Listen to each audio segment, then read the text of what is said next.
정건 씨, 나랑 해요. 결혼. Hi friends, welcome to drama views in Telugu channel. ఇప్పుడైతే మీరు my demand season 1 review అయితే చూస్తున్నారు. యాక్చువల్లీ ఈ రివ్యూ చేయకూడదు అనుకున్నాను, కానీ ఈ సిరీస్ చూడకూడదు అనుకుని చూశాను. రివ్యూ అయితే ఇప్పుడు చేస్తున్నాను. నాకైతే ఈ సిరీస్ నచ్చింది గైస్. ఇంకా సిరీస్ ప్లాట్ మెయిన్ విషయంలోకి వెళ్ళే ముందు మన ఛానల్ ఫస్ట్ టైం చూస్తే ఈ ఛానల్ రివ్యూస్ కోసం అయితే ఉంది. సబ్స్క్రైబ్ చేయండి. ఇలాంటి Korean drama reviews and movie reviews or Tollywood, Hollywood, anything ఏవైనా సరే మీకైతే చేస్తాం. సో మీరు ఏమైనా నాకు రికమెండ్ చేయాలనుకుంటే కింద కామెంట్ చేయండి. అండ్ మీకు ఏ రివ్యూ కావాలన్నా కింద కామెంట్ చేయండి, నేనైతే చేస్తాను. అండ్ ఇప్పుడైతే ఇంకా రివ్యూలో మొదలు పెడితే ఫస్ట్ వచ్చేసి ఈ సిరీస్ ప్లాట్ గురించి తెలుసుకుందాం. ప్లాట్ వచ్చేసి ఒక 200 సంవత్సరాల డీమన్ ఉంటుంది. అండ్ ఒక కంపెనీలో ఒక ఒక అమ్మాయి ఉంటుంది. వాళ్ళిద్దరి మధ్య లవ్ ఎలాగా, అసలు ఆ డీమన్ ఎర్త్లో ఏం చేస్తుంది, అండ్ ఆ అమ్మాయి ఆ కంపెనీ తర్వాత ఏమైంది. ఈ సిరీస్ మొత్తం ఫ్యాంటసీ, కామెడీ, రొమాన్స్ పరంగా అయితే ఉంటుంది. ఇంకా ఇంతకు మించి చెప్తే ప్లాట్ లీక్లా ఉంటుంది. సో అందుకే ఇంతకు మించి అయితే చెప్పట్లేదు. కాబట్టి ఇంకా క్యాస్ట్ వచ్చేసి సాంగ్ క్యాంగ్ అండ్ జియోంగువాన్గా చేశాడు. అండ్ కిమ్ యోజోంగ్ అయితే డూరూహీగా అయితే చేసింది. వీళ్ళిద్దరూ అయితే నిజంగా చాలా బాగా యాక్టింగ్ చేశారు. హీరో హీరోయిన్గా నిజంగా హీరోయిన్ చాలా బాగా యాక్టింగ్ చేసిందని చెప్పుకోవచ్చు. చింపేసింది, నిజంగా జీవిచ్చేసింది. అండ్ లీ సాంగ్యే కూడా బాగానే చేశారు అతనికి ఇచ్చిన రోల్లో జీసియుక్ హూన్గా. అండ్ ఈ సిరీస్ విలన్ గురించి మాట్లాడితే విలన్ గురించి నేనేం మాట్లాడినా, ఎందుకంటే అది పెద్ద ట్విస్టే. విలన్ అయితే చాలా బాగానే పెట్టారు విలన్ని. అండ్ ఎండింగ్ ఈ సిరీస్ టోటల్ సీజన్ ఎండింగ్ బాగుంది. అండ్ ఈ సీజన్ మొత్తం ఎపిసోడ్స్లో ఎండింగ్కి వచ్చేసరికి ఒక ట్విస్ట్ ఉంటుంది, ఒకటి రెండు ఇంకా చాలా ట్విస్ట్లు ఉంటాయి. ఎపిసోడ్కి ట్విస్టులు పెరుగుతూ ఉంటాయి, ఎపిసోడ్లోనే ట్విస్టులు వస్తూ ఉంటాయి. అండ్ ప్రతి సెకండ్ మీకు ఇంపార్టెంటే అండ్ ఇంట్రెస్టింగ్గా కూడా ఉంటుంది అనుకోండి. దీన్ని డైరెక్ట్ చేసింది కిమ్ జాంగ్ హ్యాన్ అండ్ కివాన్ ద సోమ్. వీళ్ళైతే డైరెక్ట్ చేశారు. వీళ్ళు నిజంగా చాలా బాగా డైరెక్ట్ చేశారని చెప్పుకోవచ్చు. ఎందుకంటే ఆ స్క్రీన్ ప్లే చాలా ముఖ్యం. ఇలాంటి యూనిక్ కాన్సెప్ట్ ఉన్న వాటికి, ఈ మైడిమన్ ఇలాంటి వాటికి స్టోరీ చాలా ముఖ్యం. ఒకటి స్టోరీ ముఖ్యం, 2 బీజిఎం ముఖ్యం, 3 స్క్రీన్ ప్లే చాలా ముఖ్యం, 4 క్యారెక్టర్స్. ఇవన్నీ చాలా ముఖ్యం. నిజంగా అన్నీ చాలా బాగా బ్యాలెన్స్ చేశారు, చాలా బాగా అన్నీ ఫిట్ అయ్యాయని చెప్పుకోవచ్చు వీళ్ళు తీసిన సినిమాలో, అదే ఈ సిరీస్లో. వీళ్ళ major plus points hero heroine and second casting. మిగతా ఆల్ క్యాస్టింగ్ మొత్తం సెట్ అయిపోయారు వాళ్ళ అదేంటి క్యారెక్టర్స్కి. అండ్ ఆ క్యారెక్టర్సే కాకుండా బీజిఎం చాలా బాగుంది నిజంగా. బీజిఎంఏ ప్లస్ అనుకోండి. బీజిఎం అక్కడక్కడ నాసంబరంగా బీజిఎం లాగా వినపడతా ఉంటుంది. అండ్ బీజిఎంఏ ప్లస్ పాయింట్ అనుకుంటే మనకు ఆ స్టోరీ యూనిక్ స్టోరీ. నిజంగా ఇలాంటి స్టోరీలు చాలా తక్కువ వస్తాయి మనకు. కొరియన్ అయినా సరే, ఇంగ్లీషు, హిందీ, టాలీవుడ్ ఏదైనా సరే. టాలీవుడ్లో దయ్యాలు ఉంటాయి, విచిత్రంగా ఉంటాయి. ఇక్కడ తెలుగు సినిమాలు నాకు నిజంగా నేను నచ్చట్లే ఈ సిరీస్లు చూశాక. టాలీవుడ్లో దయ్యాల సినిమాలు, సిరీస్లు వస్తాయి, ఎందుకు తెస్తారో తెలియదు. మొన్న వధువు సిరీస్ వచ్చింది, అదేదో కొంచెం ఓకే అనిపించింది, కానీ అది కూడా వేస్టే. ఇంకా చెప్పాలంటే ఆ మధ్య ఇంగ్లీష్ పాస్టర్ ఏదో సినిమా చూసాను హాలీవుడ్ది, అది కూడా వేస్టే. ఈ హాలీవుడ్ సినిమాలు ఎలా ఉంటాయంటే, ఒక దయ్యం వస్తుంది చర్చిలోకి, పాస్టర్ని లేపేస్తుంది, దాన్ని కనుక్కోవడానికి ఇంకో పాస్టర్ వస్తాడు. ప్రతి సినిమా ఇదే రొటీన్. ఆ కంజూరింగ్ యూనివర్స్ కానీ ఏదైనా వాటిలన్నింటినీ బీట్ చేసే సిరీస్ ఇది ఒకటే.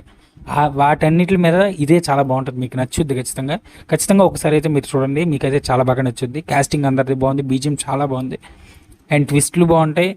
అండ్ ప్రతి ఎపిసోడ్లో మీకు 1 hour 2 minutes అయితే ప్రతి ఒక్క ఎపిసోడ్ అయితే ఉంటుంది. మొత్తం 16 ఎపిసోడ్లు ఉన్నాయి. ఇది ప్రజెంట్ నెట్ఫ్లిక్స్లో అయితే స్ట్రీమింగ్ అవుతుంది. కొరియన్, ఉర్దూ, హిందీ కూడా ఉందని రూమర్లు అయితే వచ్చాయి. నాకు తెలీదు హిందీ ఉందో లేదో ఈ సిరీస్. నేనైతే నెట్ఫ్లిక్స్లో చూడలే కాబట్టి నెట్ఫ్లిక్స్ గురించి నాకు తెలియదు. ఇదైతే నెట్ఫ్లిక్స్లో స్ట్రీమింగ్ అవుతుంది కొరియన్ లాంగ్వేజ్లో. హిందీ ఉందో లేదో మీరు ఒకసారి చెక్ చేయండి, లేకపోతే నేను కామెంట్లో అయితే పెడతాను హిందీ ఉందో లేదో. మీరు ఈ వీడియో అయిపోయి కామెంట్ అయితే చూసుకోండి, ఎందుకంటే నేను చెక్ చేసి పెడతాను విడిగా. తప్పదు మరి, సబ్స్క్రిప్షన్ అయితే ఖచ్చితంగా తీసుకోవాలి. అండ్ ఈ సిరీస్లో కామెడీ బాగా వర్కౌట్ అయిందని చెప్పొచ్చు. ఫ్యాంటసీ, రొమాన్స్ అన్ని పరంగా చాలా బాగా వర్కౌట్ అయిందని చెప్పొచ్చు. సిరీస్ అయితే నాకు బాగా నచ్చింది. My girl friend is an alien season 1 తర్వాత ఇదే నాకు బాగా నచ్చింది సిరీస్. చూసాను ఇంకా put your head on my shoulders and love O two O, ఇంకా ఇంకోటి ఏంటది మీటింగ్ యూ అండ్ హ్యాపీనెస్ బాగుంది. కానీ దానికి మించి ఇది చాలా బాగుంది, నిజంగా నాకు నచ్చింది. అది బాగుంది, కాకపోతే ఇది కూడా బాగుంది. నేనైతే my girl friend alien season 1కి దీనికి 1వ ప్లేస్ ఇస్తాను, దానికి 2nd ప్లేస్ ఇస్తాను. అండ్ IMDb 7.8 అయితే ఇచ్చింది 10కి, నేను మాత్రం 9.5 అయితే ఇస్తాను 10కి. నాకు చాలా బాగా నచ్చింది. అండ్ మై డ్రామా లిస్ట్ వాళ్ళు వచ్చేసి 8.4 10కి అయితే ఇచ్చారు. చూడండి ఒకసారి. మీరు ఖచ్చితంగా టైం చూసినా పర్లేదు, లేదా టైం లేకుండా చూసినా పర్లేదు. ఎందుకంటే మీకు టైం అయితే వేస్ట్ అయితే కాదు, మీకు ఖచ్చితంగా వర్తబుల్ సిరీసే, చూసే సిరీసే, చూడకూడని వేస్ట్ సిరీస్ అయితే కాదు. అంత తీసి పడేయలేము. చాలా వేస్ట్ సినిమాలకు వెళ్తాం, ఇలాంటి సిరీస్ చూసినా ఏం పెద్ద టైం వేస్ట్ అనుకోండి నేనైతే. అండ్ నేనైతే ఖచ్చితంగా రికమెండ్ చేస్తాను ఈ సిరీస్ అయితే. And my diamond season 2 review, release date గురించి మాట్లాడితే రివ్యూ తర్వాత, రిలీజ్ డేట్ గురించి ముందు మాట్లాడుకుందాం. దీని షూటింగ్ వచ్చేసి తొందరలో స్టార్ట్ అయిపోతుందని రూమర్ వస్తుంది. రిలీజ్ డేట్ 2025 అన్నారు, కానీ ఇంకా కన్ఫర్మ్ అయితే కాలేదు 2025 అని. ఎందుకంటే ఇది January 20న ఎప్పుడు అయినట్టుంది ఈ సీజన్ 1 మొత్తం టోటల్ ఎపిసోడ్స్ అన్ని కలిపి 16 ఎపిసోడ్లు. సో అప్పుడే రిలీజ్ చేస్తారని నేనైతే అనుకోను. షూటింగ్ ఇంకా స్టార్ట్ చేయాలి కాబట్టి మీరు ఎక్స్పెక్ట్ చేయాల్సింది 2025 ఎండింగ్కి అయితే ఎక్స్పెక్ట్ చేసే ఛాన్సెస్ ఐ థింక్ ఉంటాయి. ఆ టైంలో రిలీజ్ చేస్తారేమో అని అనుకుంటున్నా. నాకైతే తెలియదు, ఇన్ఫర్మేషన్ కూడా రాలేదు. గూగుల్లో చూస్తే మాత్రం 2025లో రిలీజ్ డేట్ కనిపించింది. ఇంకా చాలా రీసెర్చ్ చేస్తేనే 2025లో రిలీజ్ డేట్ కనిపించింది. అంటే స్టోరీ అయితే వాళ్ళ దగ్గర రెడీగా ఉందన్నట్టే నాకు కొన్ని ఆర్టికల్స్ ద్వారా తెలిసాయి. కాకపోతే ఇది కన్ఫామా కాదా అనేది తెలియదు. ఇంకా మేకర్స్ నుంచి అఫీషియల్ అనౌన్స్మెంట్ రాలేదు. అండ్ సీజన్ 2కి పొటెన్షియల్ ఉంది ఈ సిరీస్, ఎందుకంటే శాండ్ మ్యాన్ లాంటివే సీజన్ 2లో వచ్చేస్తున్నాయి కదా. సో అందుకే ఇటువంటివి కూడా సీజన్ 2 వస్తారు ఖచ్చితంగా అనే అనుకుంటున్నాం. My girl friend is an alien season 2 వచ్చింది, అది మంచి హిట్ అయింది. ఆ సిరీస్ సీజన్ 2 తెచ్చారు, ఇది కూడా మంచి హిట్ అయింది మై డే 1. సో సీజన్ 2 ఖచ్చితంగా వస్తుంది. ఇప్పటికి ప్రజెంట్ కూడా నెట్ఫ్లిక్స్లో నెంబర్ 1 సిరీస్ ఏమైనా ఉందంటే అది మై డే 1 ఒక్కటే. ప్రతిరోజు నేను చెక్ చేస్తాను గూగుల్లో, number 1 place only my day 1. నిజంగా అంత పెద్ద హిట్ అయిన సిరీస్ని ఖచ్చితంగా వదిలేస్తారని అనుకోను. కొరియన్ వాళ్ళు ఖచ్చితంగా డబ్బింగ్ అయితే చేస్తారు, అండ్ అలాగే సీజన్ 2 కూడా తెస్తారు. తెలుగు, హిందీ లాంగ్వేజ్లు అంటారా, అవి ఎప్పుడు వస్తే నాకు తెలియదు గైస్. వస్తే మాత్రం నేను ఖచ్చితంగా రికమెండ్ చేస్తాను మీకు విడిగా సపరేట్ వీడియో పెట్టి. సో ఇంతటితో ఈ వీడియో అయితే ముగిస్తున్నాను. మా ఛానల్ ఫస్ట్ టైం విజిట్ చేసి సబ్స్క్రైబ్ చేసుకోండి మోర్ రివ్యూస్ కోసం. అండ్ ఆల్ రివ్యూస్ మన ఛానల్ అయితే వస్తాయి, సబ్స్క్రైబ్ చేసుకోండి. అప్డేట్స్ కావాలంటే మల్టీవర్స్ న్యూస్కి వెళ్ళండి, లేదంటే ఇందులో రివ్యూస్ మాత్రం వస్తాయి. మళ్ళీ కూడా నెక్స్ట్ వీడియోతో. ఇప్పుడు వరకు వచ్చిన మిగతా 3 రివ్యూస్ చూడకపోతే కింద డిస్క్రిప్షన్లో లింక్స్ అండ్ ఎండ్ స్క్రీన్స్లో ఉంటాయి, వెళ్ళి ఒకసారి లుక్ వేసేయండి. అలాగే మన ఛానల్లో మీకు నచ్చితే కంటెంట్ సబ్స్క్రైబ్ చేసుకోండి, లైక్ చేయండి, కామెంట్ చేయండి. ఈ సిరీస్ మీకు ఎలా అనిపించింది.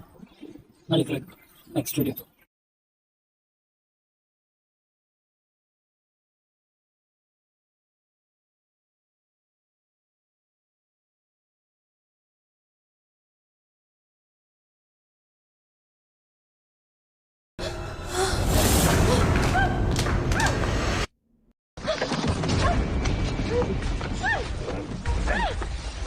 这真是可以。